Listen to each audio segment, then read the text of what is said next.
Hi guys, সবাই কেমন আছেন? আশা করি যে যেখানে আছেন ভালো আছেন এবং সুস্থ আছেন। আজকে কিন্তু আমার বাড়ির আঙ্গিনা বা আমার বাড়ির পাশে যে গাছগাছালি আছে, বিশেষ করে কাঁঠাল গাছগুলা, এগুলা কিন্তু দেখানোর চেষ্টা করব। শুরুতেই কিন্তু আমরা দেখাচ্ছিলাম যে আমাদের বিশেষ করে কাঁঠাল গাছগুলা, যে এই যে পাকা কাঁঠালের কিছু অংশ এই যে চেলুই খাচ্ছে, এই দৃশ্যগুলা কিন্তু ওঠানোর চেষ্টা করছি বা আপনাদের সাথে শেয়ার করার চেষ্টা করছি।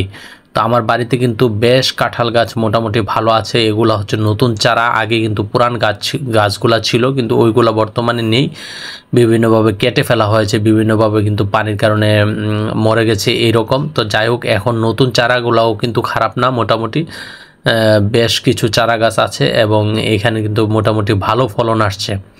তো আপনারা দেখে খুশি হবেন যে আসলে পাশাপাশি কিন্তু জাম্বুরা গাছও আছে। প্রথম শুরুতেই ধরছিলাম যে জাম্বুরা গাছগুলো কিন্তু এই বছর বেশ ভালো ফলন আসছে। এবং আমার বাড়ির পাশে কিন্তু আমার বাড়ির যে একদম পাশে যে পুষ্করিণীটা, এটার কিন্তু দৃশ্যগুলো আমরা ধারণ করার চেষ্টা করছি এবং দেখানোর চেষ্টা করছি আপনাদেরকে। এখানে কিন্তু উপরে একটি নেট দেওয়া হয়েছে।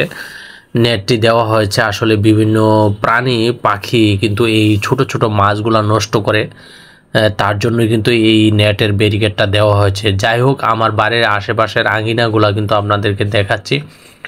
এই জাম্বুরা গাছটা কিন্তু মোটামুটি সবচেয়ে বড় বলতে এটাও বেশি বড় না, এটা চারা গাছই, কিন্তু তারপরও সবগুলার চেয়ে এই গাছটা কিন্তু একটু বেশি বড়। তো এটার মধ্যেও কিন্তু মাশাআল্লাহ আলহামদুলিল্লাহ অনেক ফলন আসছে, দেখতেও কিন্তু বেশ সুন্দর। তো আমার এই বাড়িতে কিন্তু আপনার লিচু গাছও আছে, কিন্তু লিচু গাছের বর্তমানে লিচু নেই। লিচু প্রায় 3-4টা গাছ আছে মোটামুটি, কিন্তু এগুলা আসলে বিভিন্ন গাছগাছালির কারণে কিন্তু এগুলা বেশি বেড়ে উঠতে পারছে না।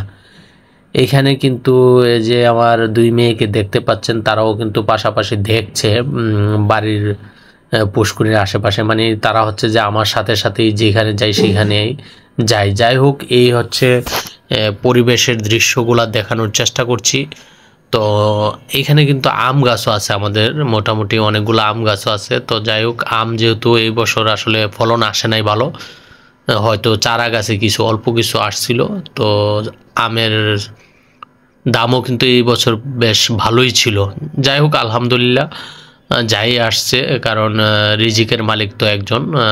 তো আমরা যেই রকমই আসুক না কেন, আমরা কিন্তু সন্তুষ্ট থাকাটাই উত্তম। তো যাই হোক, এইখানে আমার বাড়ির গাছগাছালিগুলো কিন্তু আপনাদেরকে মূল উদ্দেশ্য ছিল দেখানো, পুষ্করিণীটা এবং গাছগাছালিগুলা। এখানে কিন্তু আমাদের নারিকেল গাছও আছে।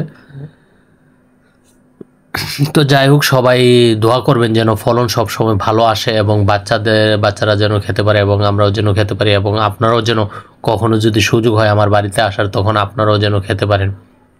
দেখতে পাচ্ছেন আমার বড় ভাই, উনি কিন্তু আসলে ঘাস কাটার জন্য বা কিছু একটা করার জন্য